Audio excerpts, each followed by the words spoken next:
right, y'all, so we're back again with another video where I want to go over arm training for boxing and mixed martial arts. If you're a striker, this is going to be beneficial for you. Now, when I'm talking about arm training, I'm primarily talking about the biceps and the triceps.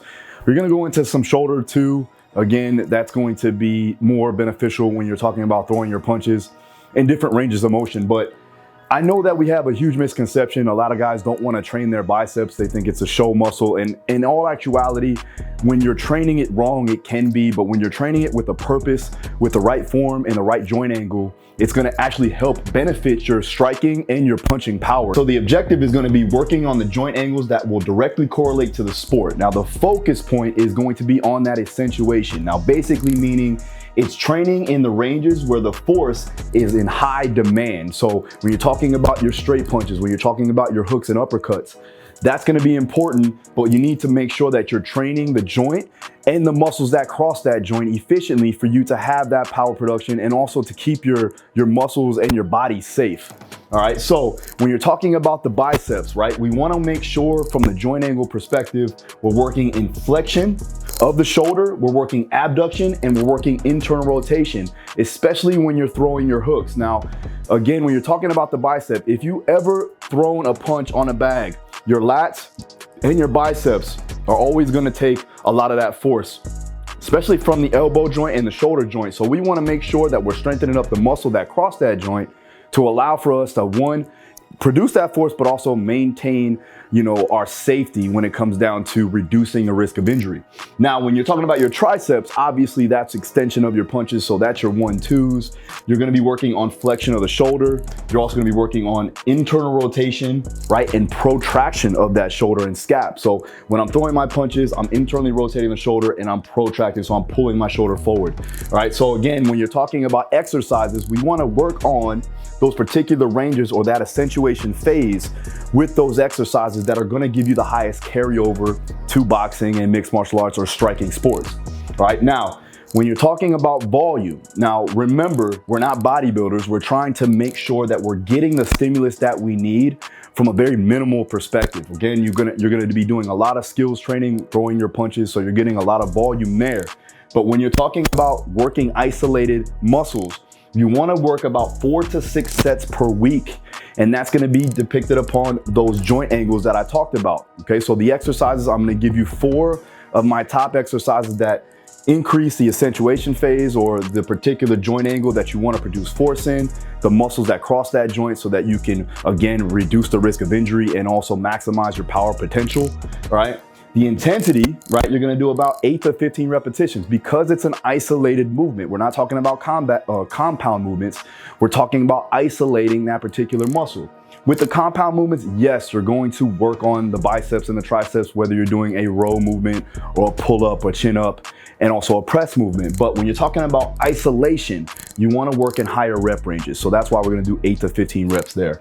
All right, frequency, again, 2 times per week. And again, you can do 2 sets on one day, 2 sets on the other, or 3 sets on one day, 3 sets on the other to get your overall volume that you need. When you're talking about training periodization, right, having a systematic plan, right, we want to make sure that we're going to be doing this in a fight camp, obviously. So when you start a fight camp, usually around 8 weeks out, the first block or block A is going to be dependent upon higher intensity. So we are going to work in the 8 reps range. So it's a little bit higher of intensity, lower volume or lower reps in general. And we're going to be going off of, making sure that we're getting maximal force production in that joint angle that I talked about. Now, block B, we're going to increase the volume and decrease the intensity. It's a simple linear progression or a block periodization model where we're just going to bring down the intensity, bring up the volume, getting closer to competition. Now on block C, which is the final phase, that's getting closer to the fight. Now that's going to be around 3 to 2 weeks out. And we're going to be working on higher metabolic increases. So we're working on higher volumes. We're working on lactate buffering. We're working on local muscular endurance of the biceps and triceps. So we're going to be doing things such as circuits, drop sets, and also blood flow restriction training.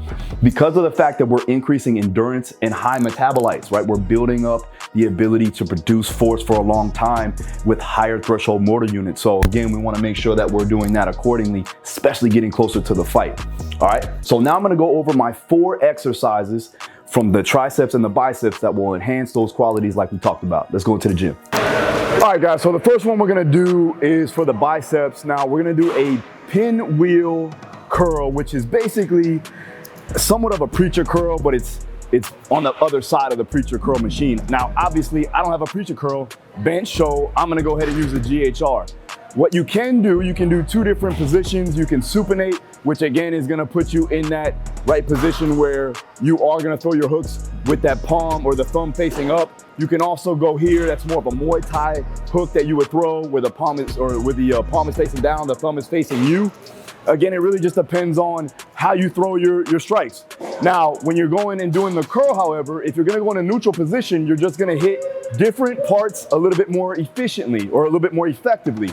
So when you're talking about supinating, right, you're gonna hit more of the biceps brachii, more of the biceps brachialis, right? And then from the neutral grip position, you're gonna hit more of the brachial or brachialis. So again, you're gonna be working on the forearms, right? So the muscles here, and then the long and the short head of the bicep, basically. So I'm gonna go ahead and do the supinated position.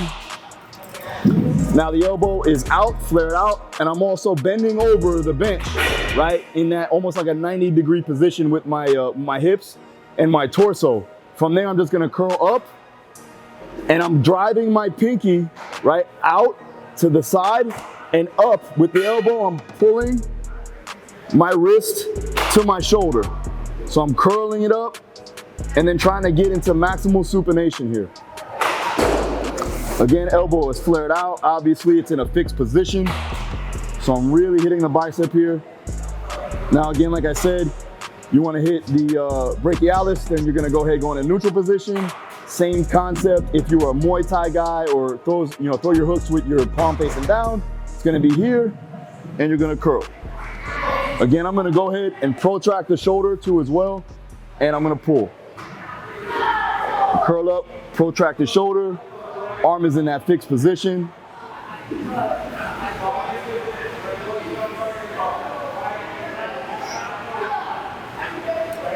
Okay. Again, the sets and reps, just like we talked about on the whiteboard. Let's go to the next exercise. All right, so the next exercise is we're gonna go ahead and do a seated dumbbell curl. Now, the reason why I like the dumbbells is, again, it gives you more free range of motion. So I'm gonna get into that active supination as I come up into shoulder flexion a little bit because I wanna get the long head of the bicep. And again, it's going to mimic somewhat of a uppercut position. Now, again, I'm not throwing uppercuts with the dumbbells. You've seen a video like that in the past where I talked about not to do that. But now we're gonna isolate with the bicep, but we're also gonna put our shoulder in that fixed position. So I do want you to protract and get a little bit of downward rotation. Now I know that a lot of people say, okay, you need to be in that backward or you need to be in that retracted stabilization position when you're talking about any type of press movement or anything of that nature. Now that is true. You definitely wanna make sure that your shoulders are retracted when you're pressing or doing something of that nature with heavy loads because of the added stress on the anterior delt. Now, when you're in a fixed position and you're actually pulling your shoulders forward, that's the same position you're going to be in when I'm throwing my uppercuts and I'm throwing my punches. Again, protraction. So I'm gonna stay in that fixed position, right? I'm gonna go ahead and push my shoulder blades out and then go into shoulder flexion with the bicep curl. This is how it looks. So pushing shoulder blades forward and I'm rolling. Back down, control. And I'm maintaining that. I'm not going back into retraction. Elbows come up slightly. Drive.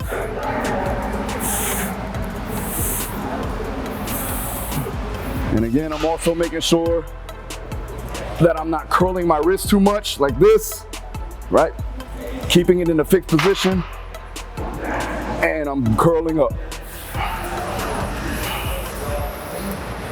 All right, so now we're gonna go into the triceps where I'm gonna use a dumbbell, and you can use an exercise ball. You don't really have to, but I like it for the stability factor, and I also get to feel that rotation of the shoulder too as well. But for this, you're gonna go ahead and fix your shoulder blades down because we're in a pressing motion. So I am gonna go ahead and retract and also maintain stability with my abs. You're gonna take dumbbells, and what we're gonna do is we're gonna start almost in a 90-degree position because I don't want too much stress on the anterior delt. Remember, we're working the arms, so we're working that tricep more so than anything on this one. And I wanna make sure that we're going from a 90-degree position on the elbows, And then as I go to press, I'm gonna go ahead and internally rotate. So I'm gonna go ahead and act like I'm throwing my punches here. You can go single arm or you can go double at the same time, really doesn't matter. Switch it up when you want to. But again, you're gonna see 90-degree angle. We're gonna press out and then rotate those pinkies outward. All right, here we go. Starting in neutral position. From here, I'm driving up and twisting with the pinkies out.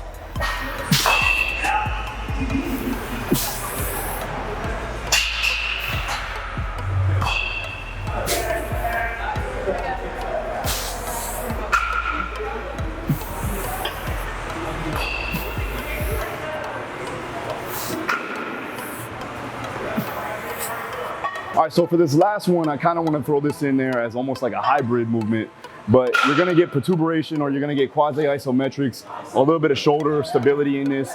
All you're doing is a chaos band push-up. So again, the bands are going to be strapped to the J-hooks on a rack or a rig.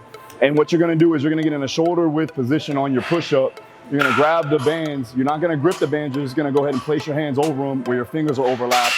And then with the elbows, again, you're gonna go ahead and bring those elbows down a slight bit, just like you do in a regular push-up.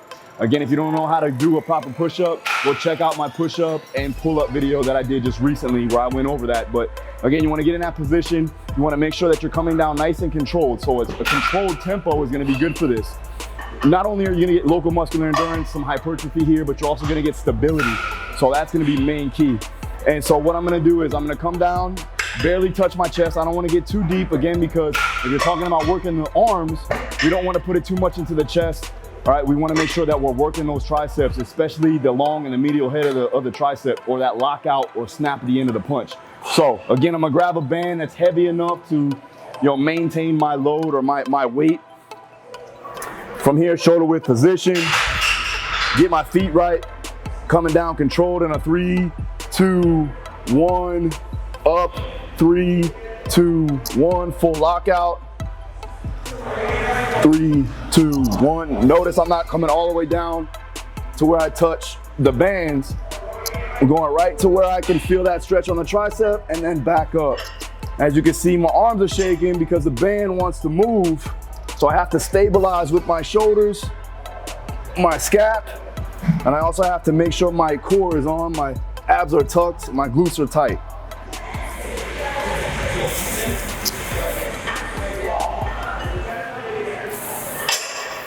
All right, guys, so there you have it. You've seen the methods. You've seen how we utilize this and implemented this on the whiteboard. You've seen the 4 exercises that I like to utilize. Again, make sure that you're putting yourself in the right joint ranges, the accentuation phase, and make sure that you're producing that force with the right muscle in the right tempo. Again, I'm not talking about this directly correlates over to power. Remember, we're setting up the baseline and we're increasing the ability to produce force with that muscle that crosses that joint. Again, you want to work on your explosive power. Obviously, you want to work on your bag work. That's without saying, so don't give me any comments down below about that. All I'm trying to do here is give you some exercises that are going to have you have functional hypertrophy for the muscles that cross the joint in the particular ranges that are going to be conducive for the sport. So again, if you want to learn more like this, I have all this available in my mentorship program. You get all of my methods, protocols, principles of training. I go down the line of a systematic approach that I use with my athletes. It's a one-time fee and you get access for life. So again, check it out. Link is in the description. I'll see you again next time. Make sure you hit the notification. If you haven't done so, make sure you subscribe if you don't already do that. And I'll see you again next time. Peace.